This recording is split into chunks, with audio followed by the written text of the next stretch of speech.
tepuk tangan yang luar biasa bagi Tuhan kita di dahsyat. Silakan haleluya. Silakan haleluya. Kau dahsyat Tuhan. Kami siapkan hati kami Tuhan. Satu hal yang kami mau sepakat Tuhan. Sesuai dengan janji firman-Mu. Di mana 2-3 orang berkumpul Engkau ada Tuhan. Oh riala bakara labara laba ya syada bakara labara laba. Oh ya laba ya se. Kiara labara labara laba ya syada bakara laba ya sanda. Haleluya. Datang Roh Kudus kau ku rindu. Dengan minyak yang baru urapiku. Mari silakan duduk kembali Bapak Ibu Saudara. Mengalir penuhiku, mengalir pulihkanku. Kuasa-Mu mengubah hidupku. Datang Roh Kudus.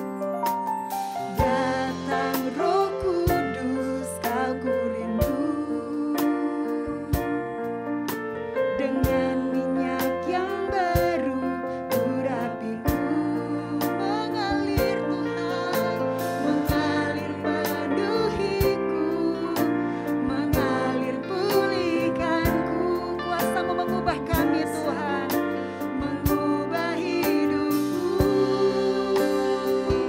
Satu yang ku rindu, bersekutu denganmu. Bawaku lebih lagi tinggal di dalam-Mu. Nikmati hadirat-Mu, jamahlah seluruh hidupku. Kuasa-Mu mengubah hidupku. Kuasa-Mu Tuhan, kuasa-Mu mengubah hidupku. Sekali lagi katakan kuasa-Mu, kuasa-Mu mengubah hidupku. Haleluya. Mari sama-sama sekali lagi bangkit berdiri, kita mau berdoa syafaat.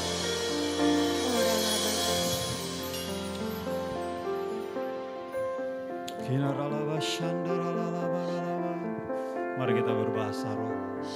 Uralabata karalaba shandaralaba ralaba ralaba. Hinaralaba shakata karalaba takaralaba yaralaba takaralaba.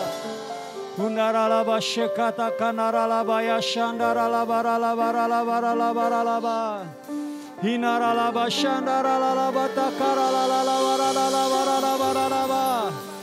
Uriaralaba shekaralaba shandaralaba takaralaba.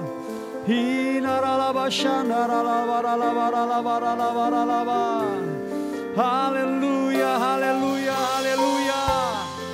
Haleluya, haleluya, haleluya. Yesus dahsyat, Yesus dahsyat. Yesus ajaib. Haleluya. Oh ya Bapa, pagi hari ini kami datang di dalam Tuhan. Kami suka akan rumah-Mu. Seperti Daud merindukan rumahnya. Lebih baik satu hari di pelataran rumah Tuhan daripada 1000 hari di tempat lain. Kami rindu ya Tuhan terus bersekutu dengan Engkau ya Bapa. Pagi hari ini kami para pelayan-pelayan Tuhan, para pemimpin-pemimpin kami, bahkan seluruh para jemaat Tuhan yang hadir hari ini. Kami rindu akan Engkau, kami haus akan Engkau ya Tuhan. Kami percaya tidak ada yang dapat memisahkan kami dari kasih-Mu. Tidak ada yang dapat memisahkan kami ya Tuhan dari Engkau. Oh Bapa, pagi hari ini kami datang kepadamu ya Bapa. Untuk lebih lagi kami mau masuk di dalam hadirat-Mu. Ampuni segala dosa-dosa dan pelanggaran kami. Ampuni perbuatan kami. Ampuni ya Tuhan tingkah laku kami. Ampuni langkah-langkah kami yang tidak berkenan di hadapan-Mu. Biarlah pagi hari ini Engkau kuduskan, sucikan setiap kami. Layakkan kami dengan darah anak domba Allah. Supaya setiap kami layak memuji Engkau. Layak berkata, Engkau Allah yang dahsyat. Engkau Allah yang luar biasa. Engkau Allah yang hebat. Biarlah kami layak di hadapan-Mu ya Tuhan. Sehingga ibadah pagi hari ini menjadi menyenangkan hati Engkau. Memuliakan nama Engkau. Sekali lagi kami membawa bangsa dan negara kami Indonesia dalam tangan-Mu ya Tuhan. Kami melihat setiap doa-doa kami tidak pernah sia-sia. Karena firman-Mu berkata 2-3 orang sepakat berkumpul. Waktu kami berseru meminta kepada Tuhan, maka Tuhan akan mendengarkan setiap kami. Waktu kami berdoa dengan unity bersama-sama, Engkau Allah yang dahsyat dan ajaib akan melakukan perkara-perkara yang besar. Dan kami lihat bahwa hari-hari ini Engkau sedang berkarya atas Indonesia. Bahwa hari-hari ini Engkau sedang Tuhan ada di depan gereja-Mu untuk membuat bangsa ini ya Tuhan mengenal akan Engkau. Untuk membuat bangsa ini berbalik dari jalan-jalan yang jahat. Supaya setiap lutut bertelut, setiap lidah mengaku bahwa Yesus adalah Tuhan. Yesus adalah Raja di bangsa ini ya Tuhan. Terima kasih ya Tuhan, pakai pemerintahan kami untuk terus ya Tuhan, terutama Presiden kami Pak Presiden Joko Widodo ya Tuhan. Pakai hamba-Mu dengan luar biasa ya Tuhan.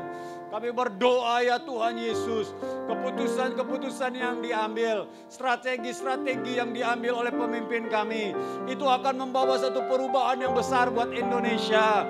Kami percaya Indonesia diberkati Tuhan. Kami percaya Indonesia Tuhan berkati dengan luar biasa. Kami percaya negara ini akan menjadi negara yang maju, negara yang diberkati, sehingga nama Tuhan dipermuliakan atas Indonesia. Terima kasih ya Tuhan, seluruh jajaran pemerintahan yang ada, pusat sampai di daerah-daerah ya Tuhan.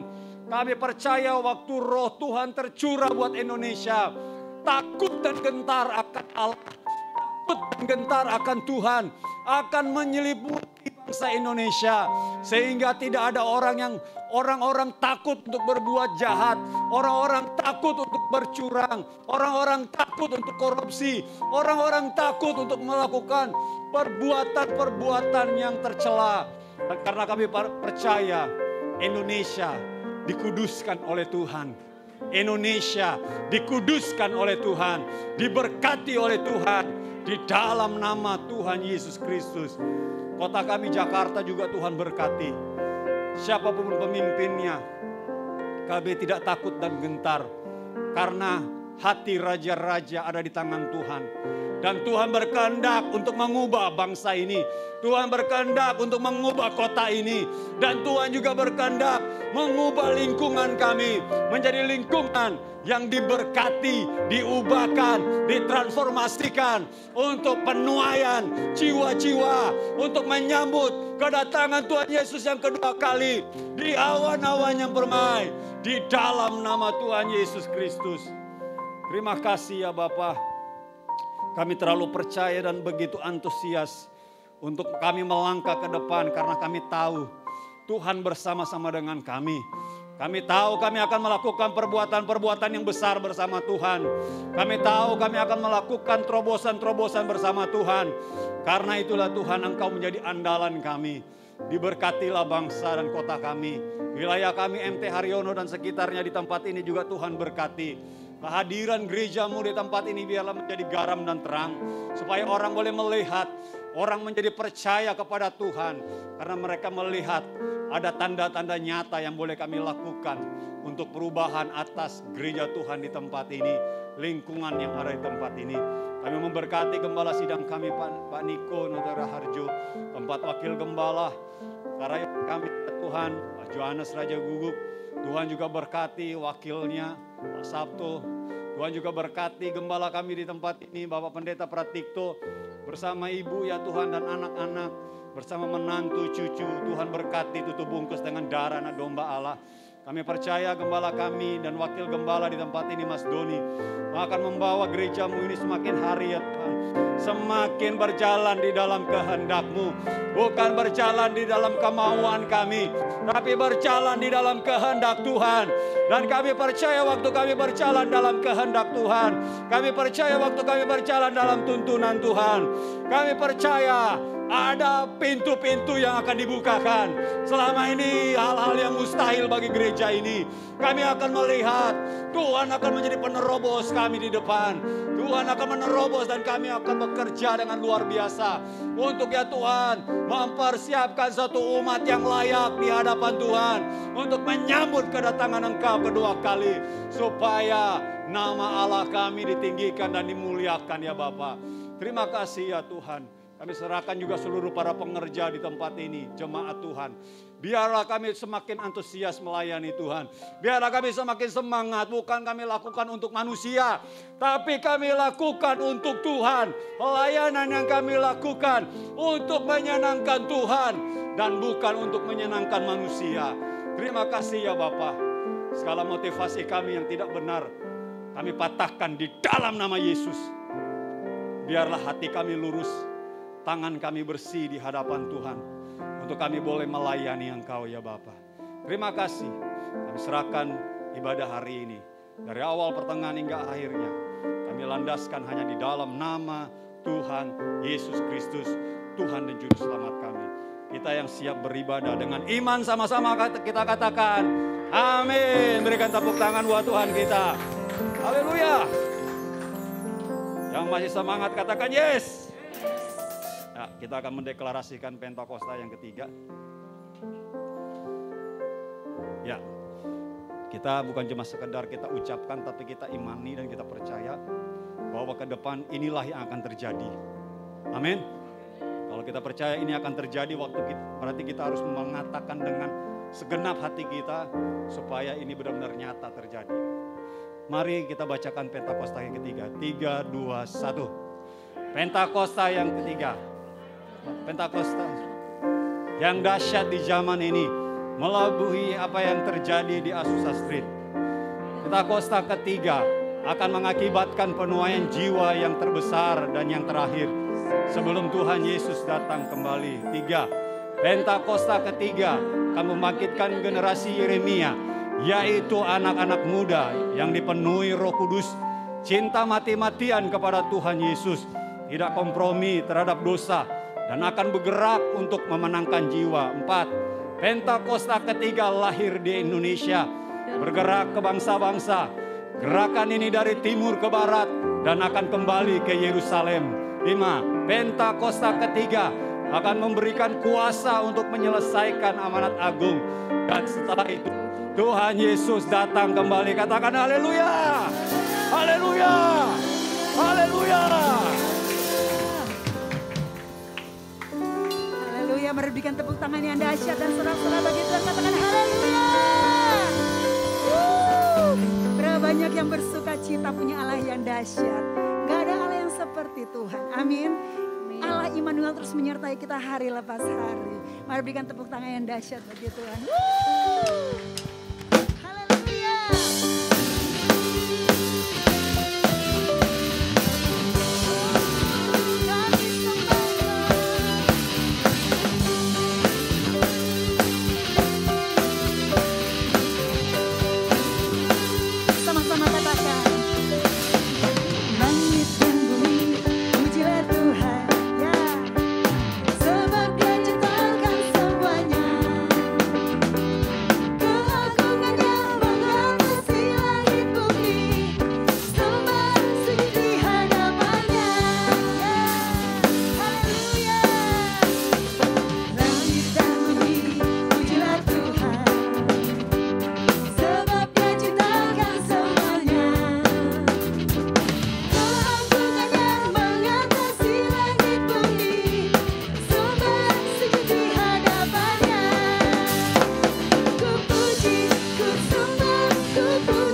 Bapak Ibu Saudara.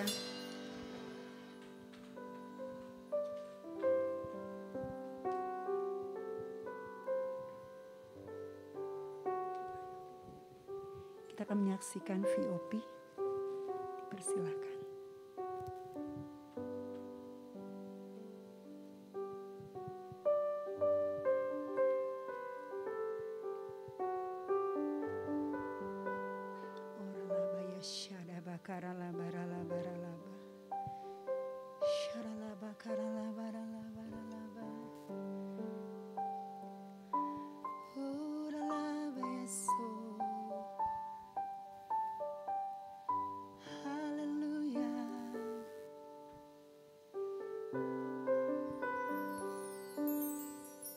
Sembah Engkau Allah yang hidup. Hari-hari ini kami sangat rindukan hadirat Tuhan. Untuk terus pimpin kami, bawa kami Tuhan. Kami nggak tahu apa yang ada di depan kami. Tapi satu hal yang kami tahu. Waktu Engkau ada, kami pasti tenang Tuhan. Datang Roh Kudus, Kau ku rindu.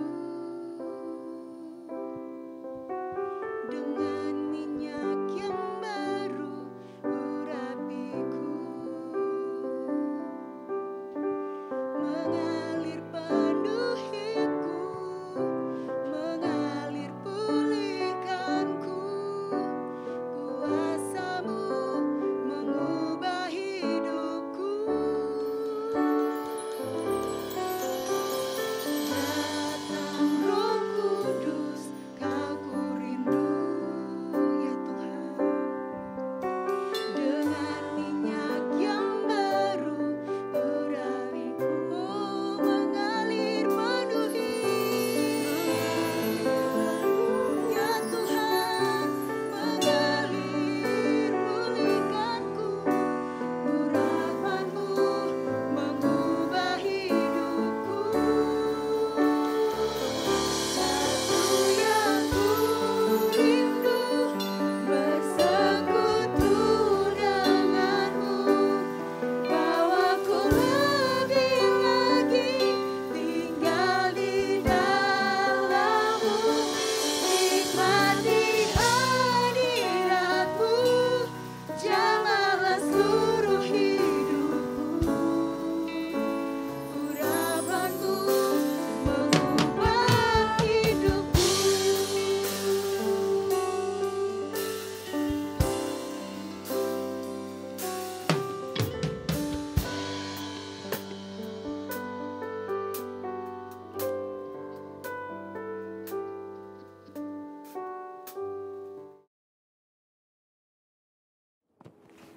Shalom saudara, dalam VOP kali ini kita akan membahas mengenai pilar pernikahan Kristen dan LGBTQ.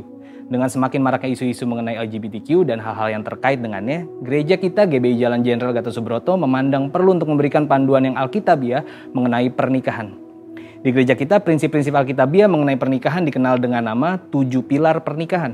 Pilar pertama yang juga menjadi hukum pertama dalam pernikahan adalah pernikahan yang Allah tetapkan adalah antara seorang laki-laki dan seorang perempuan, di mana jenis kelamin laki-laki dan perempuan itu tetap sejak lahir.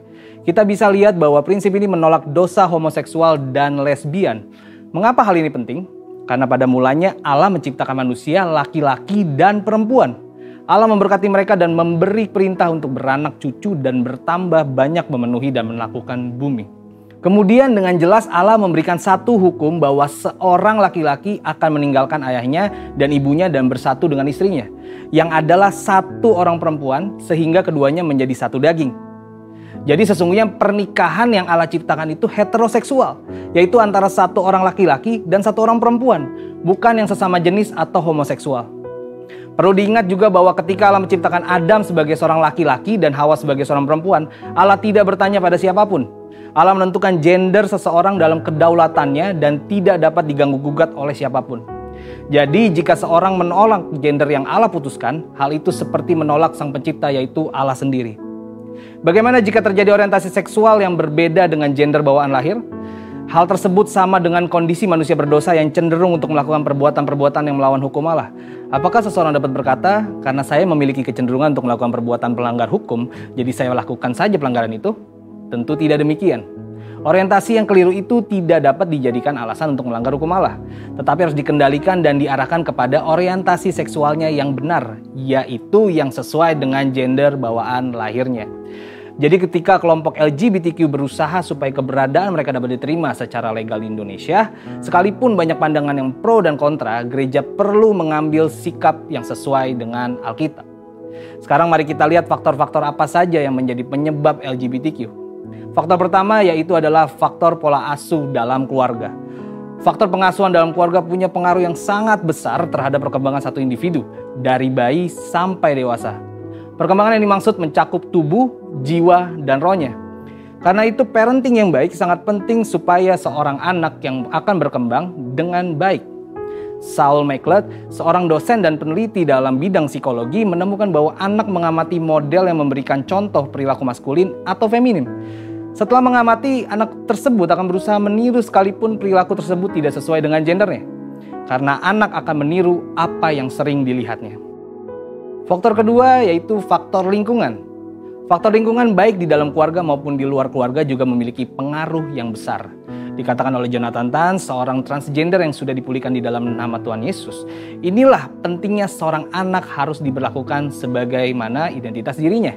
Jika ia terlahir sebagai anak laki-laki, maka ia harus diperlakukan sebagai anak laki-laki. Diasuh dan dibesarkan sebagai seorang anak laki-laki. Demikian pula dengan perempuan. Proses perlakuan dan pengasuhan yang tidak sesuai sejak belia akan membentuk fondasi identitas diri yang tidak tepat pula hingga dewasa. Faktor ketiga adalah faktor psikologis.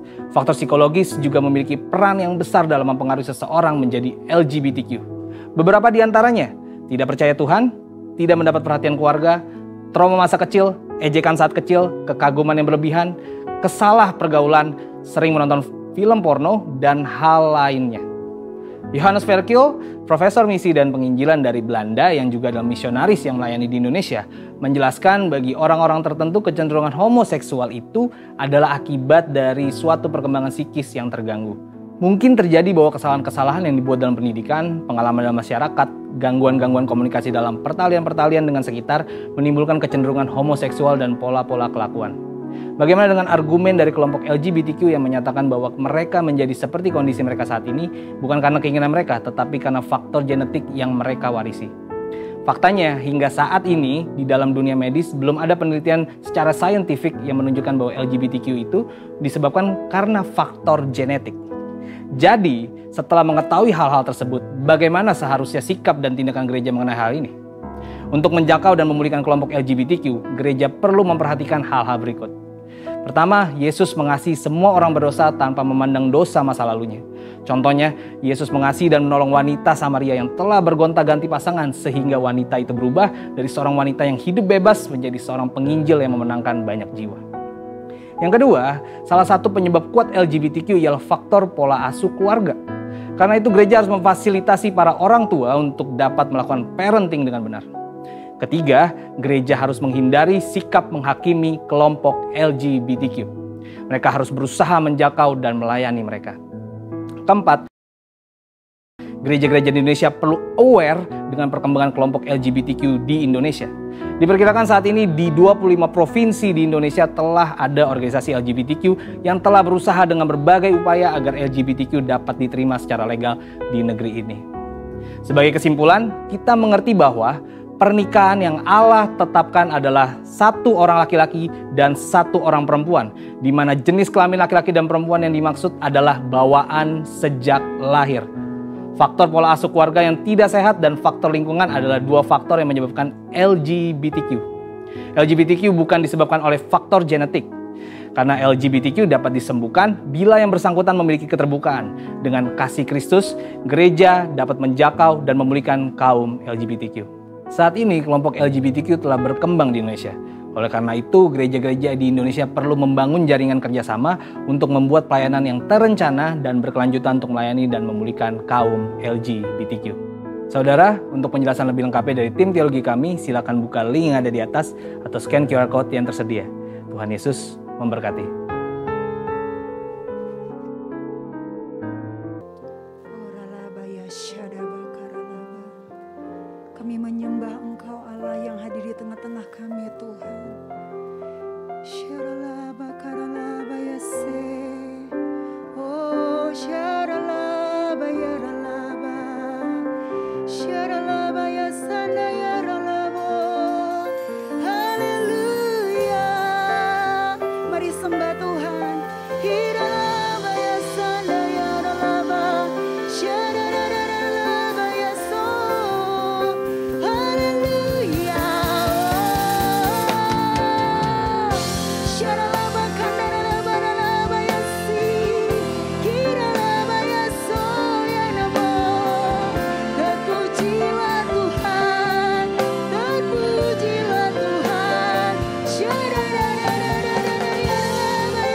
dalam Engkau kami penuh Tuhan.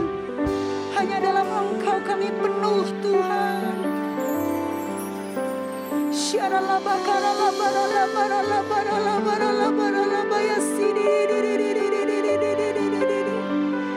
Satu yang ku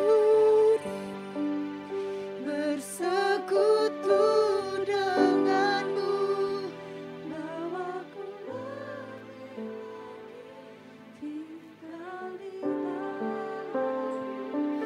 nikmati hadiratmu, jamalah seluruh hidup.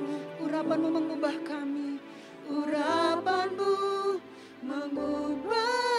Satu yang ku rindu, satu yang ku rindu, bersatu ya Tuhan, ya Tuhan.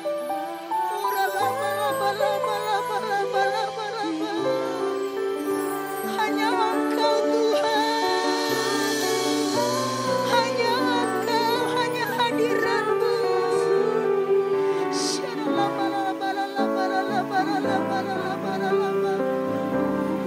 Mari saudara sembah Tuhan. Hallelujah.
Sorak-sorai buat Tuhan Yesus. Haleluya. Engkau Raja Tuhan. Engkau Allah. Engkau layak Tuhan, layak disembah. Haleluya, haleluya. Biarlah Tuhan kami boleh terus berjalan bersama denganmu. Ketika Engkau berjalan menyertai kami, maka langkah-langkah kami pun akan menjadi langkah-langkah kemenangan. Bukan dengan kuat gagah kami, tapi semua karena kebaikan dan kasih Tuhan yang begitu luar biasa dalam hidup setiap kami. Mampukan kami Tuhan sepanjang tahun 2022 ini. Biarlah tahun 2022 ini pun menjadi tahun-tahun terobosan bagi kami. Terima kasih Bapa, terima kasih. Biarlah firman-Mu pagi ini berkati setiap kami. Berikan kami hikmat, pengertian bahkan pewahyuan dalam hidup setiap kami. Supaya kami boleh terus menjadi dewasa, menjadi mempelai-mempelai Kristus yang siap menantikan kedatangan Tuhan yang kedua kalinya. Terima kasih Bapa, dalam nama Tuhan Yesus kami berdoa dan kami mengucap syukur. Yang percaya sama-sama katakan amin. Tepuk tangan buat Tuhan Yesus. Silahkan duduk Bapak Ibu sekalian. Selamat pagi, Shalom. Belum terlambat kalau saya mengucapkan selamat tahun baru. Senang bisa melihat Om Pratik dan Tante juga ya. Semua dalam keadaan sehat. Siap dengar firman Tuhan? Amin ya. Oke. Yuk kita coba buka di dalam Keluaran ya. Keluaran pasalnya yang ke-17 mulai dari ayat yang ke-8 sampai dengan ayatnya yang ke-16. Keluaran pasal yang ke-17 ayatnya yang ke-8 sampai 16. Saya akan baca dan saudara bisa memperhatikan. Lalu datanglah orang Amalek dan berperang melawan orang Israel di Rafidim. Musa berkata kepada Yosua, pilihlah orang-orang bagi kita, lalu keluarlah berperang melawan orang Amalek. Besok aku akan berdiri di puncak bukit itu dengan memegang tongkat Allah di tanganku. Lalu Yosua melakukan seperti yang dikatakan Musa kepadanya dan berperang melawan orang Amalek. Tetapi Musa, Harun, dan Hur telah naik ke puncak bukit. Dan terjadilah, apabila Musa mengangkat tangannya, lebih kuatlah Israel, tetapi apabila ia menurunkan tangannya, lebih kuatlah Amalek. Maka penatlah tangan Musa, sebab itu mereka mengambil sebuah batu, diletakkanlah di bawahnya, supaya ia duduk di atasnya. Harun dan Hur menopang kedua belah tangannya, seorang di sisi yang satu, seorang di sisi yang lain, sehingga tangannya tidak bergerak sampai matahari terbenam. Demikianlah Yosua mengalahkan Amalek dan rakyatnya dengan mata pedang. Kemudian berfirmanlah Tuhan kepada Musa, tuliskanlah semuanya ini dalam sebuah kitab sebagai tanda peringatan dan ingatkanlah ke telinga Yosua bahwa aku akan menghapuskan sama sekali ingatan kepada Amalek dari kolong langit. Lalu Musa mendirikan sebuah mezbah dan menamainya Tuhanlah panji-panjiku. Ia berkata, tangan di atas panji-panji Tuhan. Tuhan berperang melawan Amalek turun-temurun. Nah ini kisahnya ketika mereka sedang keluar dari Mesir menuju tanah perjanjian. Bangsa Israel ini ada di sebuah tempat yang bernama Rafidim. Dan disitulah mereka hendak diserang oleh orang-orang Amalek. Kenapa mereka bisa diserang?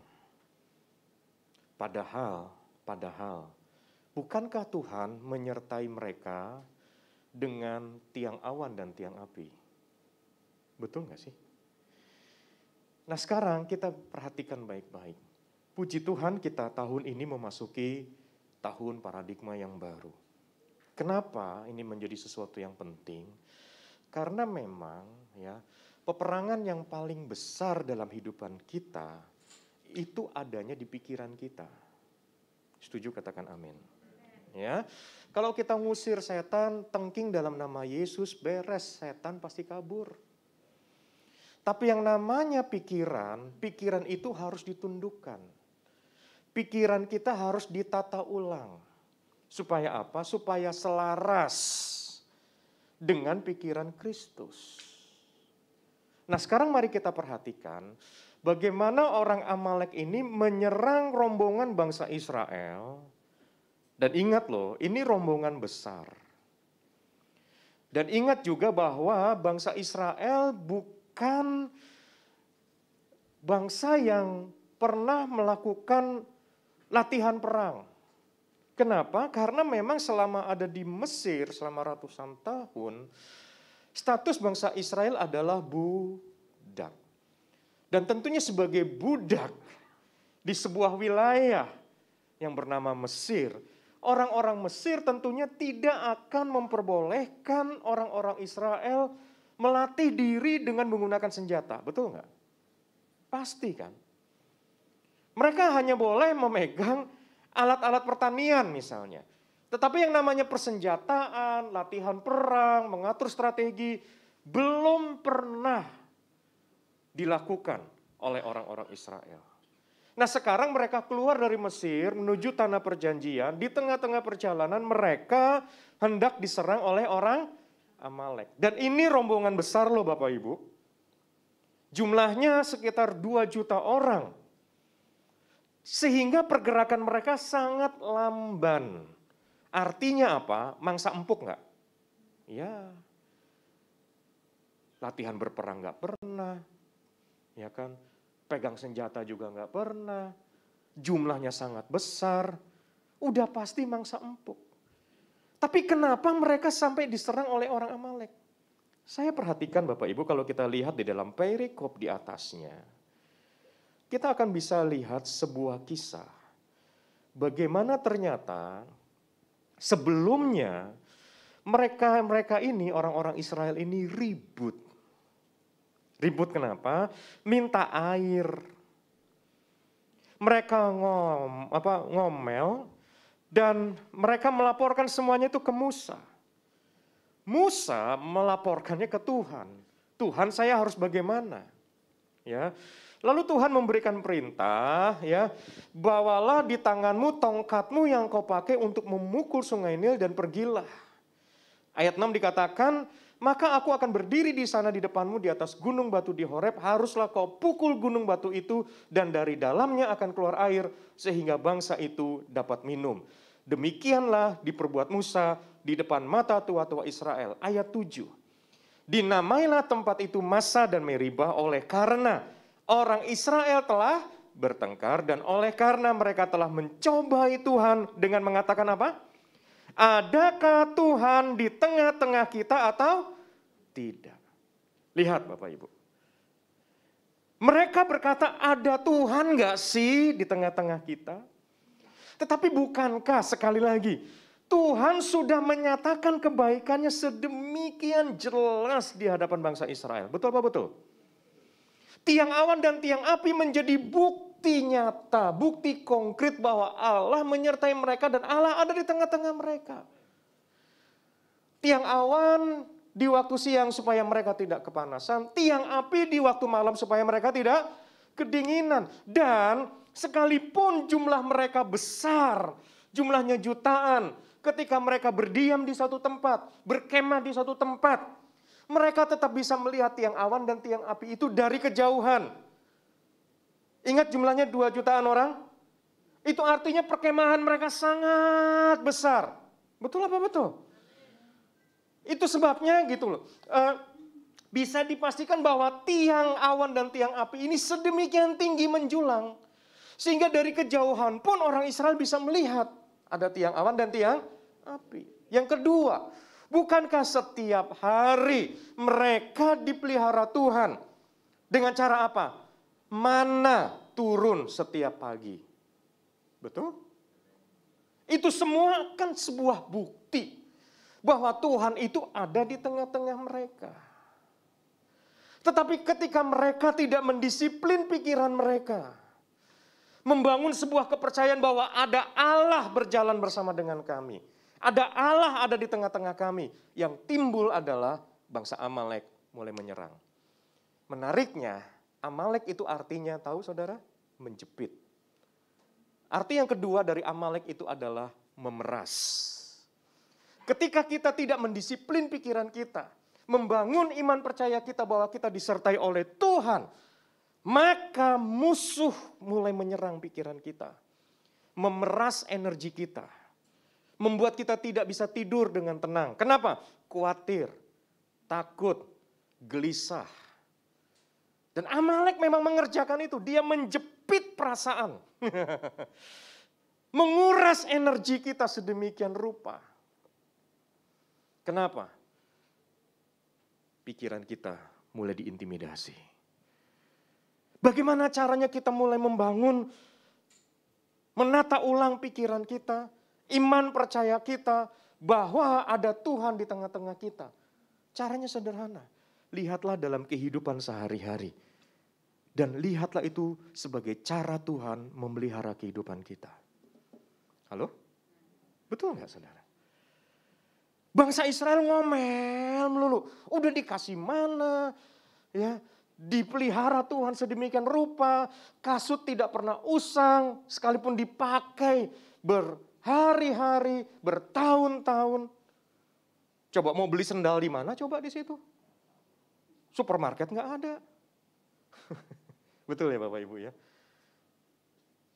Ketika mereka tidak lagi mengucap syukur dengan apa yang Tuhan sudah kerjakan dalam hidup mereka, maka pikiran-pikiran itu mulai terintimidasi oleh si jahat. Ada sebuah ketakutan, kekhawatiran. Jangan-jangan gak cukup nih. Aduh, beras tinggal segelas, besok makan apa coba? Betul gak sih saudara? Dimulai dari mana? Pikirannya. Nah, ketika Amalek menyerang, kita bisa lihat di sini bagaimana caranya mereka bisa melepaskan diri dari kepungan serangan orang-orang Amalek ini. Firman Tuhan tadi yang sudah kita baca menjelaskan kepada setiap kita. Mereka kerjasama, katakan kerjasama. Antar generasi, intergenerational. Bagiannya Yosua, Musa perintahkan, kamu hadapin orang-orang Amalek. Bagiannya Musa, disertai oleh Harun dan Hur. Ngapain mereka? Ini satu angkatan kan, Harun dan Hur ini. Mereka naik ke atas bukit, ke tempat yang lebih tinggi. Ngapain Musa di situ? Angkat tangan. Dan terjadilah firman Tuhan katakan, selama Musa mengangkat tangannya, maka orang Israel menang. Tetapi ketika Musa lelah dan mulai turun tangannya, bangsa Amalek lebih kuat. Lalu apa yang dilakukan oleh Harun dan Hur? Mereka menopang tangan Musa di sisi kiri dan di sisi kanannya. Jadi kita bisa lihat antar generasi dengan generasi yang satu level mereka bisa bekerja sama. Mereka tidak membiarkan Musa kelelahan sendiri. Yang setuju katakan amin. Dan Musa juga nggak keberatan untuk ditopang tangannya oleh Harun dan Hur. Tapi juga kita bisa lihat bagaimana antar generasi. Generasi Musa dan generasi Yosua sama-sama melakukan bagiannya. Musa sama sekali tidak mencampuri peperangannya Yosua. Setuju katakan amin. Yosua punya peperangannya sendiri. Dan dia menghadapi pertempurannya. Tapi bukan berarti Musa cuek dan tidak peduli. Musa ngerti bagiannya. Dia angkat tangannya lambang dari bahwa bangsa Israel berserah sama Tuhan. Selama Musa mengangkat tangan sebagai pemimpin, seluruh bangsa diberi kekuatan untuk mengalahkan orang Amalek. Setuju katakan amin. Tetapi ketika Musa capek, orang Amalek mulai menyerang kembali. Kita memang sudah diciptakan dari sananya Bapak Ibu. Kita ini makhluk sosial. Kita nggak bisa sendiri. Tuh kan diem. Kok saya jadi merasa sendiri di sini ya? Nangkep ya Bapak Ibu ya. Biar ayo kita melihat bahwa kita ini sebuah keluarga. Ayo sama-sama. Pak Pratik, gak bisa sendiri. Butuh setiap kita. Bapak Ibu juga gak bisa sendiri. Saya juga gak bisa sendiri. Tapi mari juga kita lihat bahwa setiap generasi itu ada peperangannya masing-masing. Setuju, katakan amin. Musa punya wilayahnya, Yosua juga punya masanya sendiri. Bagiannya Musa adalah selama bangsa Israel keluar dari Mesir sampai masuk tanah perjanjian. Bagiannya Yosua adalah bagaimana caranya agar tanah perjanjian itu bisa direbut satu-satu. Pertempurannya beda nggak, saudara? Tetapi masing-masing generasi mereka melakukan bagiannya. Dan kita lihat ketika ada sebuah harmonisasi kerjasama yang begitu baik, maka Amalek itu bisa dikalahkan. Dan itulah saat pertama kalinya orang Israel menyebut Allah mereka sebagai Jehovah Nisi. Engkau panji-panji kemenanganku. Itu saat pertama kali mereka memanggil Allah mereka Jehovah Nisi. Sekarang basic kita lihat sama-sama yuk. Bagaimana kita harus bersama-sama masuk tahun 2022 ini. Yuk, antar generasi, jalan bareng. Ya, masing-masing punya peperangannya sendiri dan biarlah ya yang lebih senior melihat bahwa caranya yang junior berperang punya strateginya sendiri. Yang junior juga jangan sotoy. Jangan nyelonong baik. Biarlah kita juga mendengar dari yang senior kita bahwa mereka itu pun ya punya hikmat.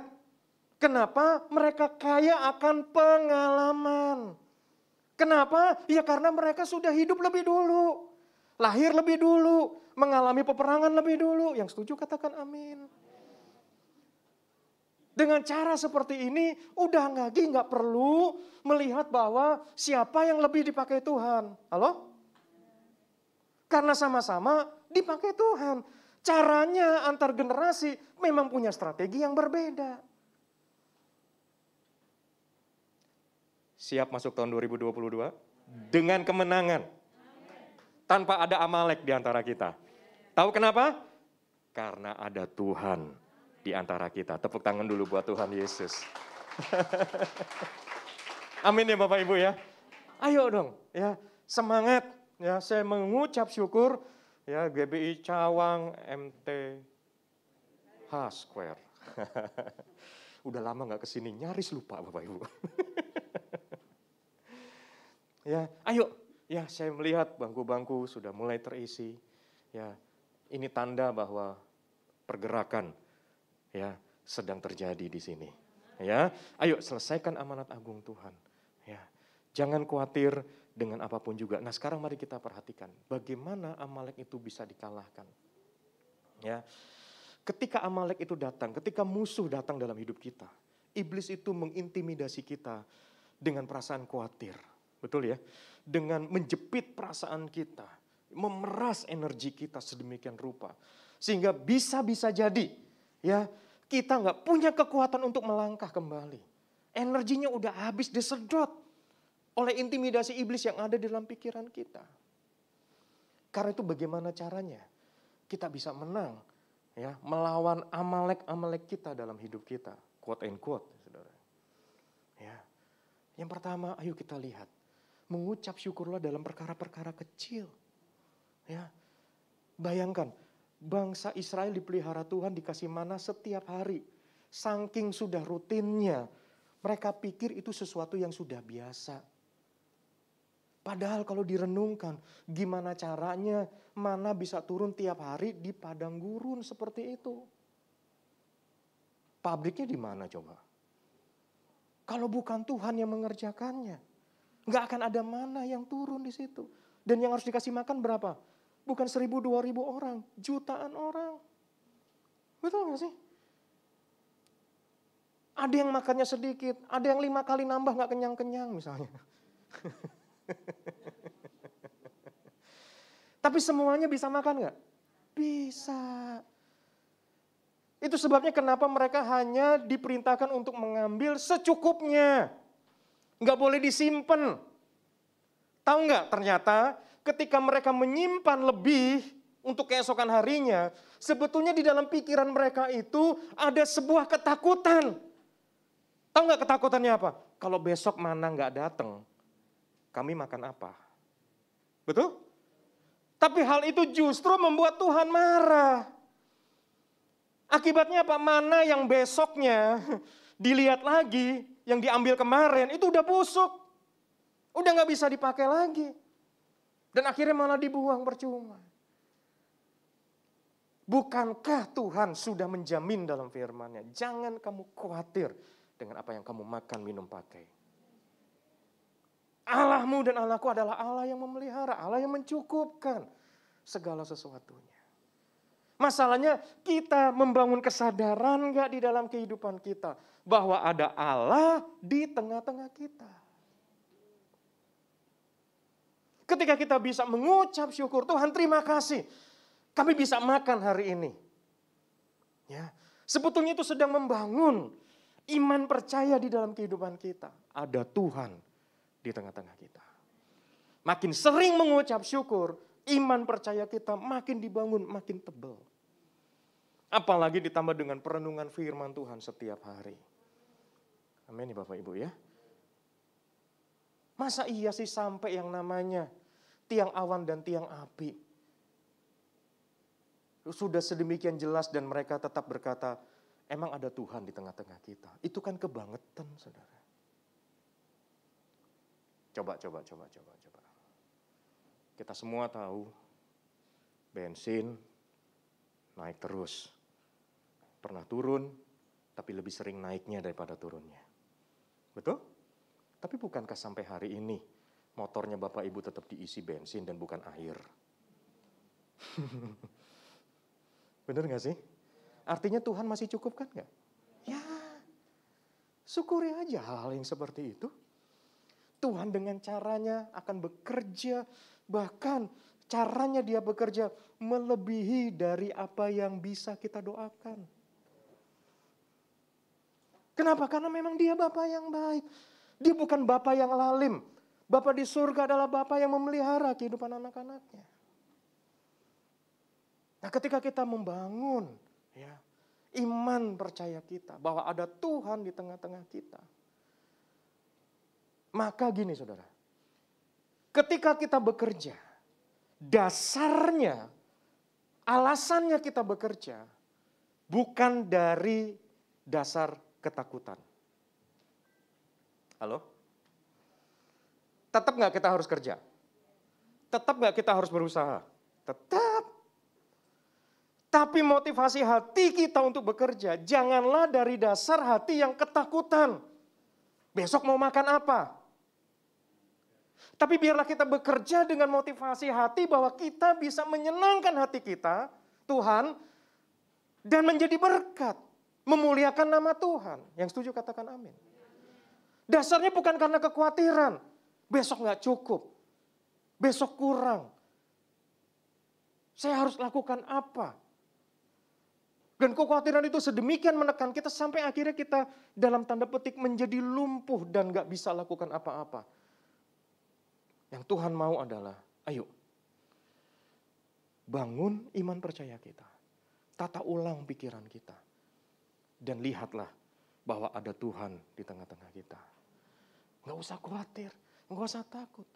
Apa yang ada di depan kita yang memang Tuhan percayakan untuk kita kerjakan, kerjakan aja. Kerjakan aja, terus penuh dengan ketekunan. Setia di situ. Lakukan dengan segenap hati. Penuh dengan ucapan syukur. Nanti lihat.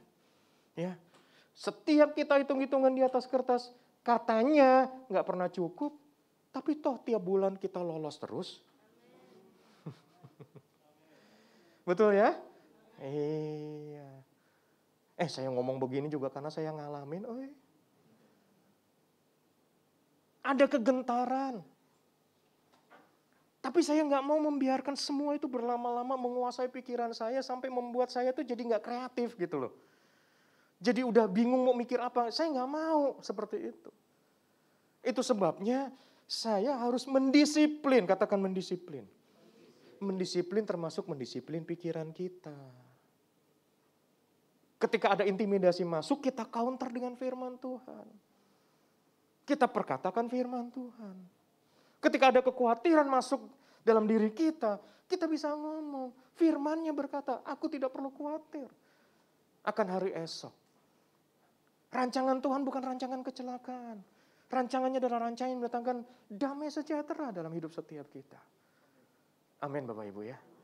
Siap masuk tahun 2022. Disiplin dalam pikiran kita. Bangun iman percaya kita bahwa ada Tuhan di tengah-tengah kita. Nah Bapak Ibu, yang terakhir saya mau katakan, sebetulnya apa arti kata Rafidim? Rafidim itu artinya adalah tempat peristirahatan. Halo? Mau menang? Menanglah dari tempat di mana kita beristirahat. Beristirahat itu artinya bukan malas. Beristirahat itu artinya bukan tidak melakukan apa-apa. Yang namanya beristirahat adalah membiarkan bagaimana Tuhan bekerja dalam hidup kita. Kembali lagi, dasar kita bekerja melakukan banyak hal dalam hidup kita. Bukan dari atas dasar takut. Takut kurang, takut gak cukup, takut kelihatan jelek di mata orang lain. Bukan atas dasar itu. Tapi kita bekerja, kuliah, sekolah, ya, semua itu kita lakukan untuk menyenangkan hati Tuhan, untuk menjadi berkat, untuk memuliakan Tuhan. Amin. Yuk kita berdoa ya. Bapak terima kasih buat pagi ini. Kami mengucap syukur. Kami mau terus bangun iman percaya kami bahwa ada Tuhan di tengah-tengah kami. Kondisi mulai menekan, kondisi mulai membuat ada kekhawatiran di dalam hidup kami. Tapi kami mau berdiri teguh di atas kebenaran firman Tuhan, melebihi dari perasaan-perasaan kami. Perasaan bisa menipu, tetapi kebenaran firman Tuhan itu ya dan amin. Dan kami memilih untuk percaya kepada firman-Mu yang kuat, yang kokoh, yang tidak terbantahkan. Terima kasih Tuhan untuk pemeliharaan Tuhan yang terjadi dalam hidup kami, yang Tuhan sudah kerjakan. Kami mau ingat-ingat kebaikan Tuhan di masa lalu, supaya kami bisa membangun iman percaya kami pada hari ini, dan kami boleh melihat pengharapan di hari-hari mendatang. Bahwa Tuhan sama sekali tidak pernah meninggalkan kami. Baik dalam hal yang besar ataupun dalam perkara-perkara yang kecil, yang sederhana. Tetap ada campur tangan Tuhan di dalam kehidupan setiap kami. Itu yang membuat kami tidak takut, itu yang membuat kami tidak khawatir akan hari ini dan hari depan. Ada banyak orang meramalkan tentang tahun 2022. Tapi kami hari ini memutuskan untuk berpegang kepada sesuatu yang tidak tergoncangkan. Dan itu adalah firman-Mu sendiri Tuhan. Kalau dulu Tuhan tolong, maka hari ini dan hari-hari yang akan datang pun Tuhan juga pasti akan menolong setiap kami. Terima kasih bila kami pulang dengan kelegaan. Karena kami tahu bahwa Engkau Allah yang berjalan bersama kami. Terima kasih Bapa, dalam nama Tuhan Yesus kami berdoa dan bersyukur. Sama-sama katakan amin. Tuhan Yesus berkati.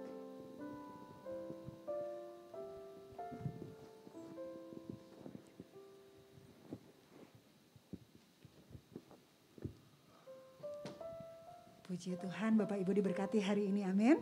Ada banyak yang diberkati, haleluya. Saatnya kita mau membawakan persembahan yang terbaik bagi Tuhan. Mari Bapak Ibu, di belakang ada amplop untuk Bapak Ibu yang belum dapat, bisa angkat tangan agar para pengerja bisa menolong untuk menyerahkannya. Sambil mempersiapkan persembahan Bapak Ibu, Mari sekali lagi kita bersatu hati dalam doa. Kami bersyukur kepadamu Tuhan. Terima kasih. Hari ini Engkau ajar kami untuk langkah-langkah yang harus kami lewati ke depan Tuhan. Kami bersyukur untuk hamba-Mu bahwa Pendeta Benaya Tuhan urapi, pakai dengan dahsyat. Dimanapun hamba-Mu melayani Engkau, kami percaya Tuhan, urapan Tuhan antar generasi turun Tuhan dalam setiap pelayanannya Tuhan. Terima kasih. Di tangan kami membawa persembahan syukur kami Tuhan. Kami tahu setiap berkat yang kami terima berasal daripada Tuhan sendiri. Oleh sebab itu Tuhan, kami mau bawa kepadamu Tuhan. Mari berkati apa yang dalam tangan kami. Karena kami tahu Tuhan, ini gak seberapa dengan apa yang Engkau sudah berikan bagi kami. Biarlah ini boleh dipakai untuk pekerjaan Tuhan. Supaya ada banyak orang juga boleh kenal sama Tuhan. Mulai apa yang kami lakukan ini Tuhan. Terima kasih. Dengan ucapan syukur kami bawa persembahan kami dalam nama Tuhan Yesus. Sama-sama kita katakan amin. Selamat memberi Bapak Ibu Saudara. Dan kita akan melanjutkan dengan pengumuman.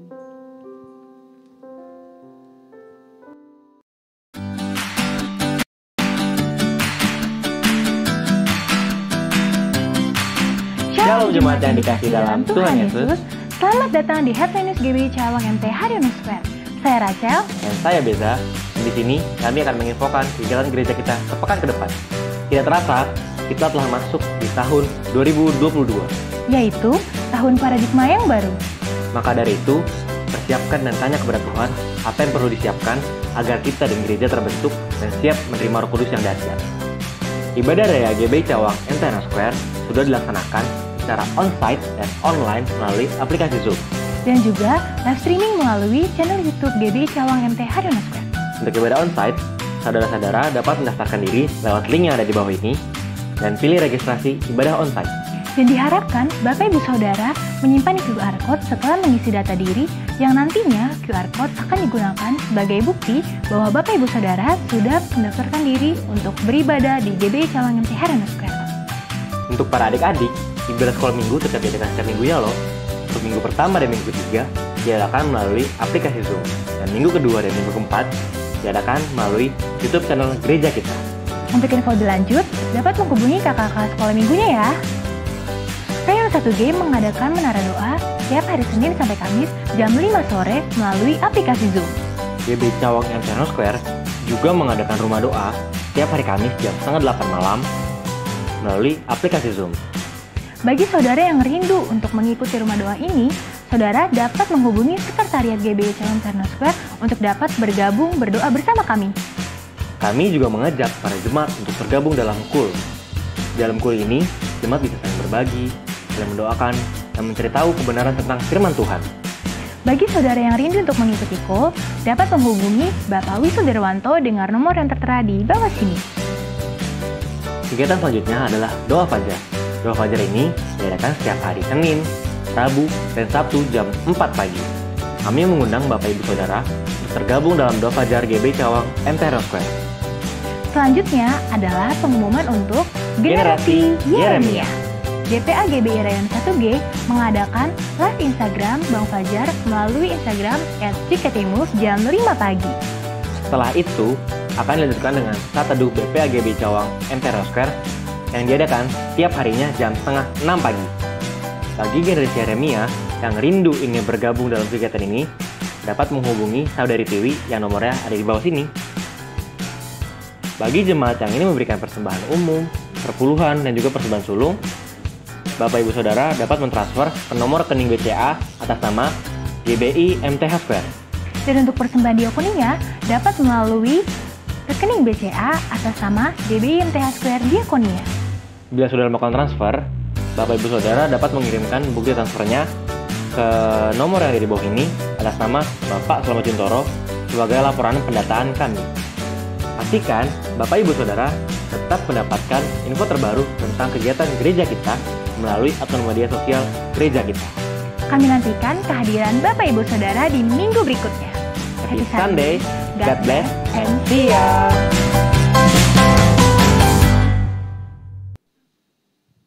Haleluya, puji Tuhan.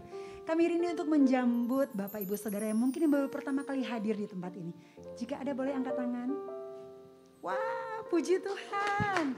Oh, boleh angkat tangan lebih tinggi lagi, boleh? Biar para pengerja bisa lihat. Bisa angkat tangan sekali lagi agak tinggi. Wah, coba kiri kanannya bisa katakan selamat datang.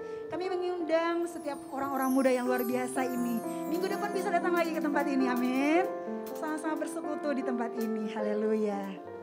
Puji Tuhan, mari sama-sama kita bangkit berdiri Bapak Ibu. Kita akan mempersiapkan hati kita untuk terima berkat Tuhan. Puji Tuhan, Bapak Ibu sekalian diberkati hari ini, amin. Sebelum kita berdoa, saya ingin mengucapkan terima kasih kepada Bapak Pendeta Benaya yang boleh hadir tengah kita. Kita ketemu Pak, tapi online. Udah 2 tahun baru datang kemari, ibadah bersama-sama dengan kita. Tapi selama ini beliau melayani dengan online, berapa kali mengisi pelayanan di gereja kita, dan kita sangat diberkati.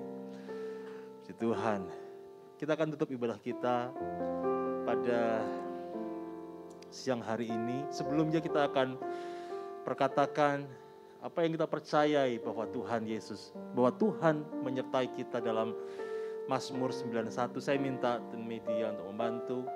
Kita akan baca sama-sama Mazmur 91. 1, 2, 3. Orang yang duduk dalam lindungan yang maha tinggi dan bermalam dalam naungan yang maha kuasa akan berkata kepada Tuhan, tempat perlindunganku dan kubu pertahananku, Allahku yang kupercayai. Sungguh dialah yang melepaskan engkau dari jerat pelangkap burung, dari penyakit sampar yang busuk. Dengan kepaknya ia akan menudungi engkau, di bawah sayapnya engkau akan berlindung. Kesetiaannya ialah perisai dan pagar tembok. Engkau tak usah takut terhadap kedahsyatan malam, terhadap panah yang terbang di waktu siang, terhadap penyakit sampar yang berjalan dalam gelap, terhadap penyakit menular yang mengamuk di waktu petang. Walau 1000 orang rebah di sisimu dan 10.000 di sebelah kananmu, tetapi itu tidak akan menimpamu. Engkau hanya menontonnya dengan matamu sendiri dan melihat pembalasan terhadap orang-orang fasik. Sebab Tuhan ialah tempat perlindunganmu. Yang maha tinggi telah kau buat tempat perteduhanmu. Malapetaka tidak akan menimpa kamu dan tulah tidak akan mendekat kepada kemahmu. Sebab malaikat-malaikatnya akan diperintahkannya kepadamu untuk menjaga engkau di segala jalanmu. Mereka akan menentang engkau di atas tangannya, supaya kakimu jangan terantuk kepada batu. Singa dan ular tedung akan kau langkahi. Engkau akan menginjak anak singa dan ular naga. Sungguh hatinya melekat padaku, maka aku akan meluputkannya. Aku akan membentenginya sebab ia mengenal namaku. Bila ia berseru padaku, aku akan menjawab. Aku akan menyertai dia dalam kesesakan. Aku akan meluputkannya dan memuliakannya. Dengan panjang umur akan kukenyangkan dia, dan akan kuperlihatkan kepadanya keselamatan daripadaku. Sama-sama katakan amin. Haleluya. Mari kita berdoa. Sungguh engkau ada di tengah-tengah kami. Dan biar hari-hari ini terus kami menyadari engkau Allah beserta kami. Penyertaan-Mu sempurna. Dan itulah yang kami perlu, Tuhan, menghadapi hari-hari ini, menghadapi tahun 2022. Kami mau mata kami tertuju kepadamu. Kami mau hati kami terus berpaut kepadamu. Tuhan, terima kasih buat hari ini. Engkau berbicara kepada kami. Engkau meneguhkan kami, Engkau menguatkan kami. Melalui hamba-Mu yang Kau kirimkan di tempat ini, Bapak Pendeta Benaya Abednego, Tuhan, berkat-Mu turun pada hamba-Mu ini di dalam nama Yesus. Keluarganya Tuhan berkati, pelayanannya Tuhan berkati, penyertaan-Mu sempurna atas hamba-Mu ini Tuhan. Terima kasih Tuhan, terima kasih. Kami boleh diberkati di hari ini dalam ibadah kami.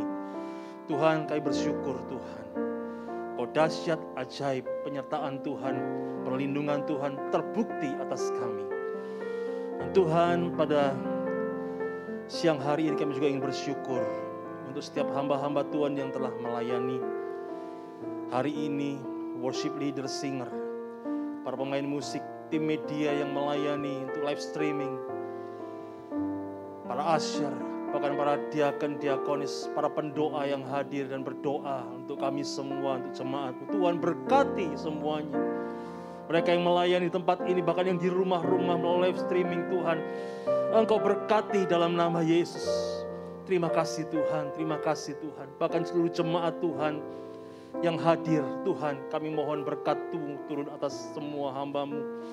Seluruh jemaat Tuhan yang hadir di tempat ini, bahkan yang di rumah-rumah, Tuhan, Engkau telah menjembuhkan kami, Engkau telah menjamah kami. Yang sakit Tuhan sembuhkan, yang beban berat Tuhan Engkau berikan kekuatan baru, pengharapan baru. Bahkan Tuhan yang butuh mujizat, Tuhan kami percaya, Tuhan Engkau nyatakan mujizat-Mu kepada semua hamba-hamba-Mu, anak-anak-Mu, baik yang tempat ini maupun yang di rumah-rumah. Terima kasih Tuhan, terima kasih. Biar hari ini ibadah kami Tuhan, Engkau berkenan Tuhan. Terima kasih Tuhan, terima kasih Bapa, terima kasih. Dan pada siang hari ini kami akan berpisah. Kami siapkan hati kami arahkan hati kami kepadamu, untuk kami boleh menerima berkat dari Engkau. Bapak Ibu sekalian, angkat kedua tanganmu, bila kita terima berkat dari Tuhan. Kiranya berkat yang berlimpah-limpah dari Allah Bapa di surga, di dalam anaknya Tuhan kita Yesus Kristus, pertolongan, penghiburan, penyertaan, tuntunan, bahkan kuasa Roh Kudus akan menyertai engkau hari ini, sampai Tuhan Yesus datang menjemput kita di awan-awan permai. Semua kita yang percaya sama-sama katakan, amin. Selamat hari Minggu, Tuhan Yesus memberkati. Yang di rumah-rumah, Tuhan berkati. Mas Har, Tuhan berkati. Ibu Yeni, Tuhan berkati. Mbak Ani, semuanya Tuhan berkati. Ibu Yeni, Ibu Marta, Tuhan berkati semuanya. Thank you. Selamat berbuah-buah Bapak Ibu Saudara, dan sampai ketemu minggu depan. Tuhan Yesus memberkati kita semuanya.